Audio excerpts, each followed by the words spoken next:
बड़ों को प्रणाम और छोटों को ढेर सारा आशीर्वाद। आज की कहानी इंसान के साहस की, एक पिता के तौर पे हिम्मत की, बच्चों के समर्पण की और पत्नी के विश्वास की। ये कहानी शुरू होती है 1933 से। उस टाइम पे एक बॉक्सर हुआ करते थे, जेम्स ब्रेडॉक। रोज़ की फ़ाइट लड़ा करते थे और रोज़ की फ़ाइट से इतनी अर्निंग हो जाती थी कि घर का गुजारा चल जाता। वक्त कब बदल जाए पता नहीं, जैसा कि हर इंसान की ज़िंदगी में होता है। एक बार उनके हाथ में फ्रैक्चर हो गया, तो अब घर में दूसरी कोई कमाई थी नहीं, इनकम का स्रोत था नहीं। तो फ्रैक्चर के बावजूद वो लड़ने के लिए चल दिए, क्योंकि उन्हीं पैसों से घर चलता था। लोगों ने मना किया, लेकिन हाथ पे पट्टी बांध करके और बॉक्सिंग रिंग में उतर गए।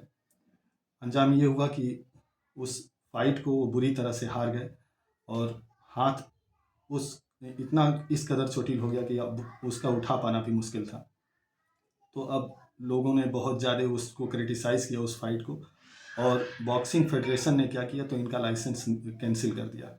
पूरे 1 साल के लिए इनके लाइसेंस को कैंसिल कर दिया गया। जब वापस ये घर को आए, अब घर में दूसरा कोई कमाई का साधन था नहीं।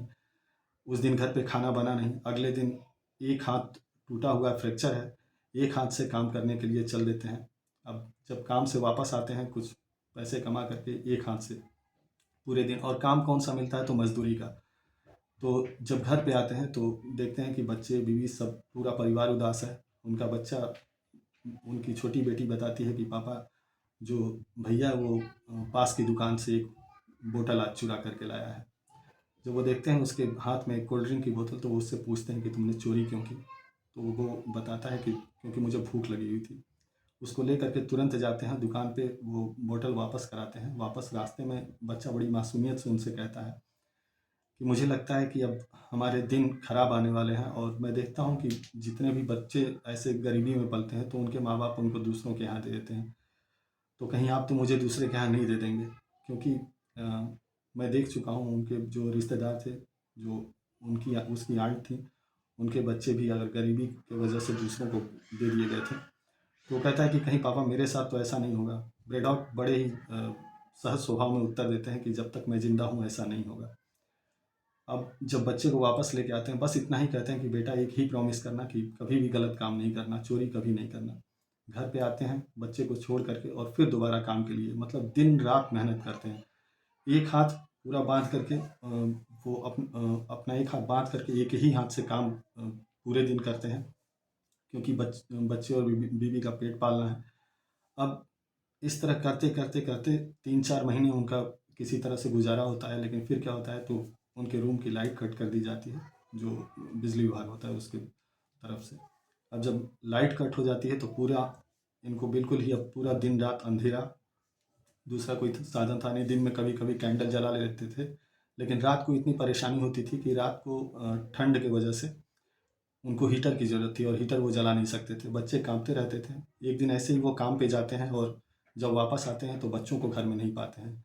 उनकी बीवी बताती हैं कि नहीं, बच्चों को मैंने भेज दिया अपने उनके नाना नानी के यहाँ, अपने मायके भेज दिया है। अब इस बात से वो बहुत दुखी होते हैं। कहते हैं कि मैंने अपने बच्चे से प्रॉमिस किया था कि कभी उसको अपने से दूर नहीं करूँगा। क्या मतलब, अगर परिवार के ऊपर कोई मुसीबत आए तो हर इंसान त्याग नहीं कर सकता। वो अपनी बीवी से ये सवाल करते हैं, तो वो उनको समझाती हैं कि देखिए, हम आप त्याग कर सकते हैं, बच्चे हर बात को नहीं समझते हैं। बहुत ही उदास मन, लेकिन फिर वही डेली काम, वहीं डेक पर जाना, डेक पर जा करके और बोरियां उठाना, उनका यही काम था। किसी तरह से 3-4 महीने, 5 महीने गुजरने के बाद अब उनका हाथ धीरे धीरे सही हो जाता है। और जब वापस एक दिन काम पे वो जा रहे होते हैं, तो अब जो इनका मैनेजर था, जब ये बॉक्सिंग लड़ा करते थे, वो एक दिन इनके सामने आता है और कहता है कि तुम्हारे पास एक ऑप्शन है। ऑप्शन ये है कि तुम चाहो तो फाइट लड़ सकते हो। तो ये कहते हैं कि अगर बहुत ज़्यादा ज़रूरत होगी तो मैं तुम्हें बताऊंगा, क्योंकि वो इनको भरोसा दिलाता है कि मैं कुछ ना कुछ करके अरेंज करवा दूंगा, कमेटी से बात करूंगा। जब इनको ये चीज़ दिख जाता है कि अब दिन वो आ गया है कि परिवार के बिजली का बिल भी नहीं भरा जा रहा है, तो ये एक एनजीओ में जाते हैं। वहाँ से जो ह्यूमैनिटी के नाते लोगों की मदद किया करता है, वहाँ से ये $20 का कर्जा लेते हैं। अभी भी जो बिजली विभाग का कर्जा था, वो $45 पूरी जो फीस थी वो पे करनी थी उनको। अब $20 वहाँ से लेते हैं, $25 और लोगों से उधार मांगते हैं। उधार मांग करके कैसे भी $45 अरेंज करके वहाँ बिजली का बिल चुकाते हैं, बच्चों को वापस लेके आते हैं। और उसके बाद ये फिर इनका ध्यान जाता है कि किस तरह से उस मैनेजर ने इनको एक ऑफ़र दिया था कि अगर तुम फ़ाइट लड़ो तो मैं बात कर सकता हूँ, अरेंज करा सकता हूँ और इस फ़ाइट के बदले तुमको $175 मिलेंगे। अब जब ये बातें इनके दिमाग में घूमती हैं, वो वापस जाते हैं उस मैनेजर के पास, कहते हैं कि फ़ाइट अरेंज कराओ। तो मैनेजर इनको बताता है कि देखो फ़ाइट तो लड़ना, लेकिन एक चीज़ तुमको पहले बता दूँ, ये जो कॉन्टेस्टेंट है तुम्हारे खिलाफ, इनका नाम है ग्रिफिन और इनका एक इतिहास रहा है कि जिससे भी इन्होंने फाइट लड़ी हो उनको उसको नॉकआउट किया है इन्होंने। नॉकआउट का मतलब ये कि पूरी फाइट कंप्लीट होने से पहले ही ज़मीन पे गिरा देना अगले प्लेयर को। तो उसने ऐसा किया है, बिना डरे बिना कोई संकोच किए कहते हैं कि मेरी फाइट कराओ। वो वक्त आता है कि जब इनकी फाइट होती है तो ये फाइट को जीत जाते हैं और जीतते केवल एक वजह से हैं, क्योंकि अब तक इनका जो बायां हाथ था वो इतना मजबूत नहीं था और इतने दिन जो इन्होंने काम किया था अपने बाएं हाथ से, दाहिने हाथ को बांध करके बाएं हाथ से काम किया था, तो बायां हाथ अब इतना मजबूत इनका हो गया था कि उसी के पंच से लास्ट राउंड में उसी के पंच से वो जीतते हैं। तो मैनेजर इनको बताता है कि देखो भगवान कुछ अगर लेता है तो कुछ देता भी है। उसने तुमको एक गिफ्ट दिया है, अब तुम्हारा बायां हाथ भी इतना मजबूत हो चुका है कि तुम अगली फाइट भी लड़ सकते हो। $175 इनको तुरंत उसने दिया और उसके बाद उसने $100 अलग से भी इनको दिया। पूछने पे वो बताता है कि तुम्हारी ज़िंदगी नहीं, तुम्हारे साथ साथ मेरी भी ज़िंदगी दांव पे लगी थी, तुम्हारे ऊपर मैं विश्वास करता हूँ, इसलिए मैंने इसकी जो फाइट की फ़ीस थी, जो एलिमनी बोली जाती है, वो मैंने पहले अपने यहाँ से वो जमा कर दी थी।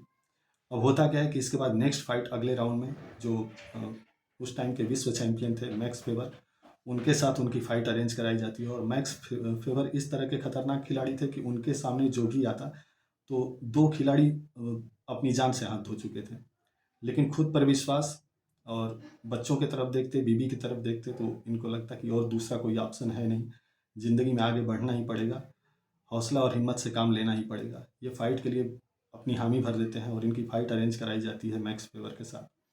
मैक्स फेवर से इनकी एक मुलाकात होती है, ये होटल में एक समारोह में जब लोग जाते हैं तो मैक्स फेवर से इनकी मुलाकात होती है। मैक्स फेवर पहली बार इनकी वाइफ को देख करके कहते हैं कि अब जाहिर सी बात है कि उस टाइम पे जो कंटेस्टेंट होते हैं उनके खिलाफ बातचीत का तो दौर चलता ही है, उधर से भी कुछ बातें, इधर से भी कुछ बातें। तो वो इनकी बीवी को देख करके बोलते हैं कि मुझे लगता है कि अभी विधवा होने के लिए तुम्हारी एज बहुत कम है।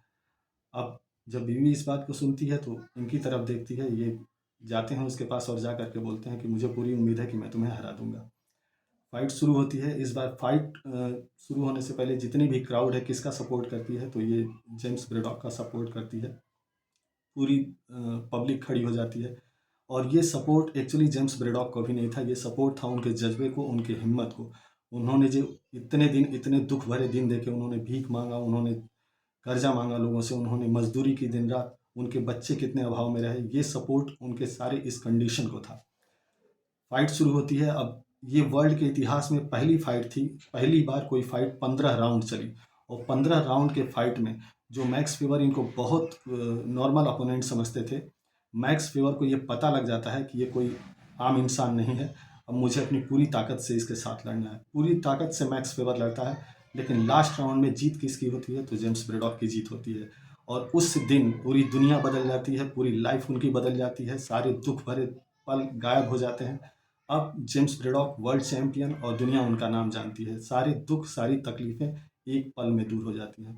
तो यही बात है कि इंसान के पास अगर हौसला हो, हिम्मत हो, कुछ भी कर गुजरेगा और सबसे बड़ी चीज़ है कि सपोर्ट, ये बीवी का सपोर्ट, बच्चों का सपोर्ट, पूरे परिवार का सपोर्ट। एक लेसन इसके ऊपर लिखा गया कि we are not afraid to die if we are all together.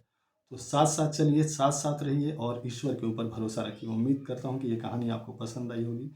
बहुत बहुत आभार आपका दिल से सुनने के लिए।